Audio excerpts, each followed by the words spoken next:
मैं भी महसूस करता था बाहर की दुनिया में। जब मैं पढ़ाई भी किया, पढ़ाई करने के बाद जब घर की आर्थिक स्थितियां खराब थी तो कहीं ना कहीं सोचना पड़ता है कि अगर इस कंडीशन में मेरा परिवार है आज भी तो आने वाले समय में मेरा क्या होगा।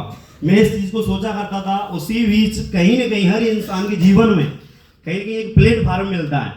अगर इंसान को सक्सेस होना है तो कभी भी, चाहे छोटा सक्सेस प्राप्त करनी है, बड़ी सक्सेस प्राप्त करनी है, तो उस इंसान को सबसे पहले एक प्लेटफॉर्म की जरूरत होती है।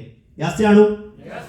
उसी प्रकार किसी न किसी के माध्यम से, जिस प्रकार आपको ही इस प्लेटफॉर्म को देखने का मौका मिला था, उसी प्रकार मुझे नहीं पता आपको किसके माध्यम से मिला था, लेकिन मेरे को इस बिजनेस को देखने का मौका मेरे सगे, मेरे बड़े भाई के माध्यम से मिला था, मिस्टर सुसुभान सर के माध्यम से। एक बार जोरदार तालियां होनी चाहिए। जब मैं इस बिजनेस में आया था तो मेरे को चीजें समझ में नहीं आती थी। मैं सोचता था कुछ कर पाऊंगा या नहीं कर पाऊंगा, क्योंकि अगर कोई इंसान कोई काम की शुरुआत करता है तो कहीं कि उसको जीरो से शुरुआत करनी पड़ती है। याद से आनो? अगर किसी इंसान ने बाहर में कुछ काम किया हो, ज्यादा नहीं, वो महीने के 10 से 12 हजार रुपए कमाता हो, और अगर उसी शख्स को कहीं जाकर के जीरो से स्टार्ट करना पड़े तो इंसान सोचता है कि क्या पता अगर मैं इस काम को दोबारा से शुरुआत कर रहा हूं किसी दूसरे काम की, क्या मैं इसमें सक्सेस हो पाऊंगा नहीं हो पाऊंगा। उसको एक डर रहता है। सेम दैट मुझे भी उसी प्रकार डर रहता था कि मेरे को जब मैं बाहर में कहीं काम किया करता था वहां अच्छा खासा मेरे को पैसा मिलता था, लेकिन एक ही चीज समझ में आती थी कि वहां में काम से संतुष्ट नहीं था, पैसे से संतुष्ट हुआ करता था। और इंसान कहीं ना कहीं जो काम को भी छोड़ता है तो उसकी भी वजह होती है, या तो वो पैसे से संतुष्ट है तो काम से संतुष्ट नहीं है, और पैसे से संतुष्ट है तो काम से संतुष्ट नहीं है। यस या नो? तो मैं आया, सारी चीजों को देखा, और शुरुआत में अजीब सा भी लगा, मन भी नहीं लगा करता था, अजीब सा लगा करता था कि लाइफ में कुछ होगा ही नहीं होगा।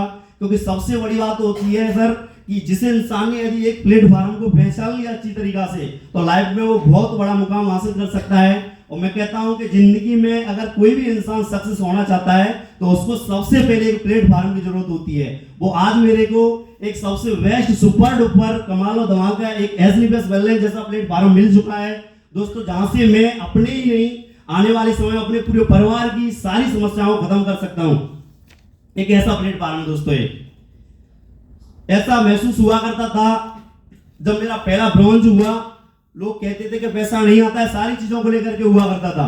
और आप जानते हैं कि जब एक इंसान मिडिल क्लास फैमिली से किसी नए काम की शुरुआत करता है तो उसको टॉर्चर्स कितने मिलते हैं आप खुद महसूस करते होंगे। जब आप ब्रॉन्ज बने होंगे, सिल्वर बने होंगे, प्रेशर लेवल पे काम किया करते होंगे जब, तो उस इंसान को उस प्रेशर को सहन करना बहुत मजबूरी हो जाती है। लेकिन वो इंसान सहन करता है वास्तव में ही कि जिस इंसान को वास्तव में अपनी लाइफ में, अपने कैरियर के लिए, अपने परिवार के लिए, अपने माँ बाप के सपनों के लिए कहीं कि वो इंसान एक ऐसा मजबूत सपना बनाता है, एक ऐसा दृढ़ संकल्प लेता है कि मैं वास्तव में ही अपने जो घर की समस्या है उसको उखाड़ना चाहता हूँ। यस या नो? तो मैंने भी एक आने से पहले तो कोई सपना नहीं हुआ करता था। जब मैं इस बिजनेस में आया और सर ने मेरा भी सपना बनवाया था सबसे पहले कि आपको भी एक सपना बनाना है, और इस बिजनेस में जो भी शख्स आता है जिसके सपने होते हैं उस इंसान को सक्सेस होने से दुनिया की कोई ताकत नहीं रोक सकती है मेरे दोस्तों। क्या जानो? तो मैंने सबसे पहले एक सपना बनाया था कि फोन का, तो मैं फोन भी यूज किया इसी बिजनेस की बदौलत। उसके दूसरे बार मैंने सपना बनाया था एक बाइक का, जो मेरा दूसरा सपना था बाइक का RTR, वो भी मैं अचीव किया। और ये सारा जो भी है मेरे पास, मेरा कुछ भी नहीं है इसमें, जो भी है वो मात्र मेरे अपलाइनों का है। उसके बाद में तीसरा अपना एक और सपना बनाया था। सर ने बोला कि कहीं ना कहीं एक बिजनेसमैन इसमें काम करता है तो उसके बड़े भी सपने होते हैं। जब एक इंसान छोटे सपनों को पूरा कर सकता है तो बड़े सपनों को भी पूरा कर सकता है। यस या नो? उसके बाद मैंने जस्ट अपने तीसरा सपना बनाया था। तीसरा सपना था मेरा कार का। सर ने बोला कि विश्वास रख, भरोसा रख, जब बाइक आ सकती है तो कार भी आ सकती है। और आपको सबको पता ही है, आज अपने पास सर की वजह से, गुरुजनों की वजह से आज ब्रेजा कार भी है।